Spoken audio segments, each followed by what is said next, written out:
Having made a foreigner, I am not fine enough to be in the room with the proper English ladies and gentlemen.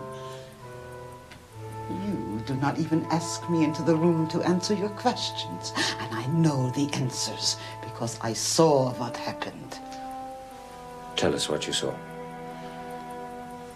The night of the shooting, I am in the dining room cleaning the silver when I hear the shots.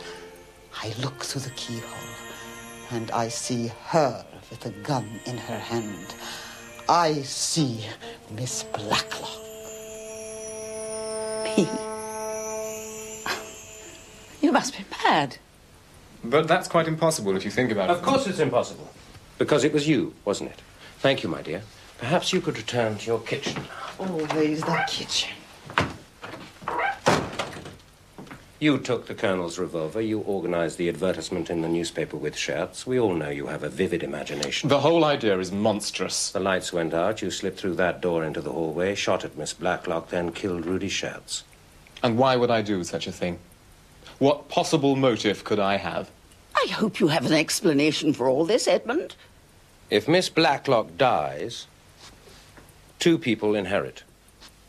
The two we know as Pip and Emma. Julia Simmons is Emma, that we know. And you think that I'm Pip? I'm Edmund Swettenham, and I can prove it. Birth certificate, schools, university, everything. He isn't Pip. I can prove it too, Inspector. you. I'm Pip. Good God, Philippa Ames. Everybody assumed that Pip was a boy, but we were both girls. We hadn't seen each other since our parents separated. I had the same idea as Julia. I knew there was money in the family. I found out where Miss Blacklock lived, took a job in the area. I just wanted a little money to help with my son's education. Murdering people wasn't part of the plan, and when the killing started... Well, then the letter arrived today, and truly that was the first moment we both realized... who we were. We're getting along famously. Inspector, will you excuse me, please?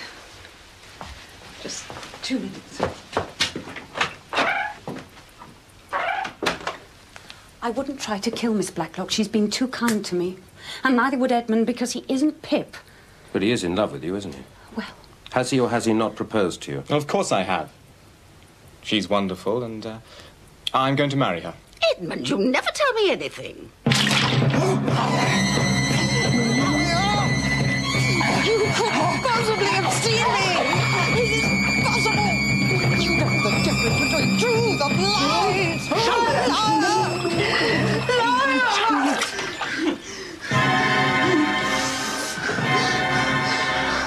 What are you doing in my kitchen? Watching you, Miss Blacklock. Are you all right, my dear? Did I do it properly? You were splendid. I must ask you to come along with me to answer questions about this incident. And there will be other charges. I have to warn you, Letitia Blacklock. Charlotte Blacklock, Sergeant. I'm sorry. Charlotte Blacklock.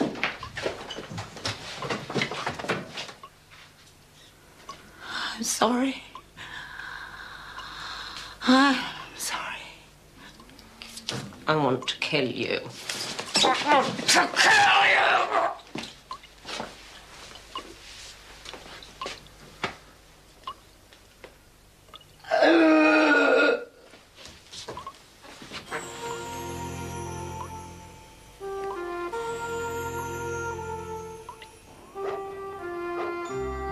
It's your story, Miss Marple.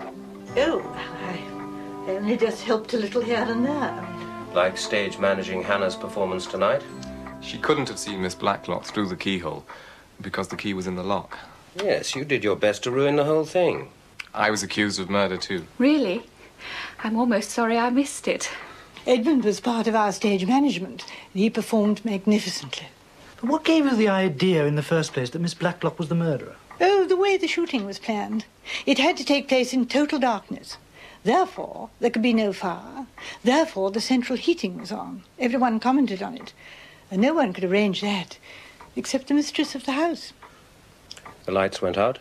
Miss Blacklock slipped out into the hall, fired the shots, killed Schertz, then slipped back into the room. Then she nicked her ear with a pair of nail scissors. If you snip the lobe of the ear, it releases quite a lot of blood. And, of course, Delilah helped, too.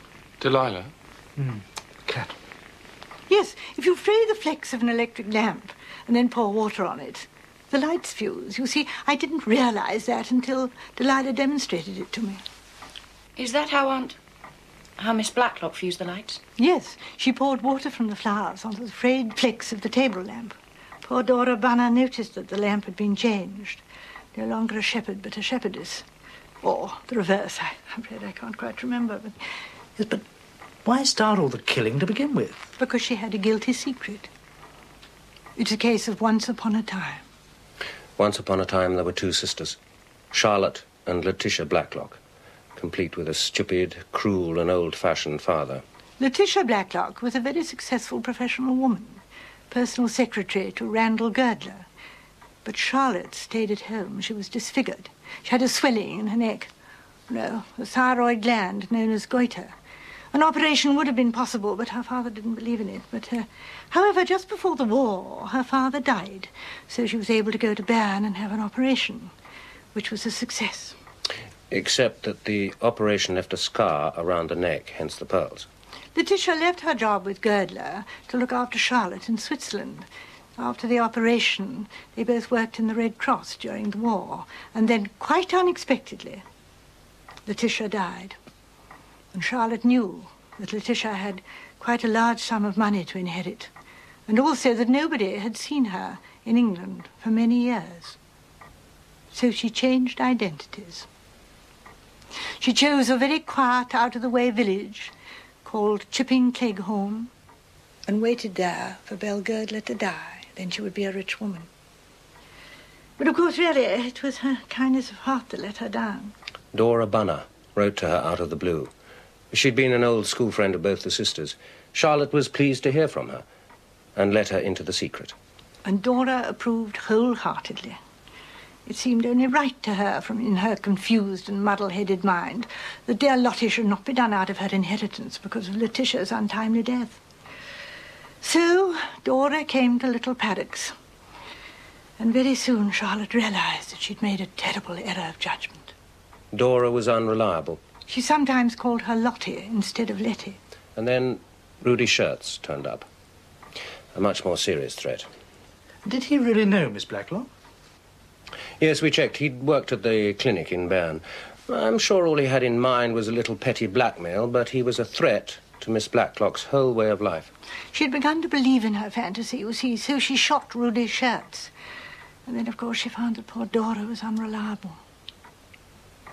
I'm afraid it was that conversation with me in the Bluebird Cafe that Charlotte partially overheard that day that really sealed poor Dora's fate. She tried to make her last day a happy one by giving her a birthday party. Really, it was like being kind to a dog that you're going to destroy. And Miss Murgatroyd? Oh, no, she killed Miss Murgatroyd out of fear. Poor Aunt Letty.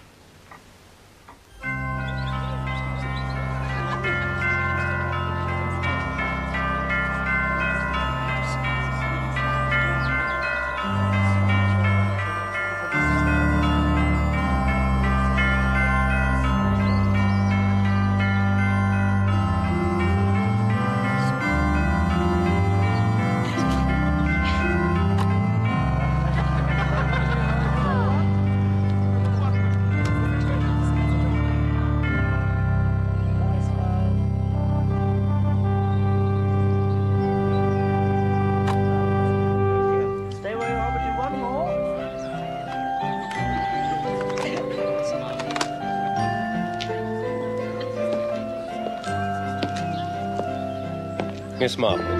Oh, Inspector. A handsome couple. Yes, indeed. You're an honored guest, I assume. Oh, well, they were quite insistent. And you? Oh, no. I was just passing. As a matter of fact, I read about the wedding in the Chipping Cleghorn Gazette. Of course. How else would one know what was going on in Chipping Cleghorn?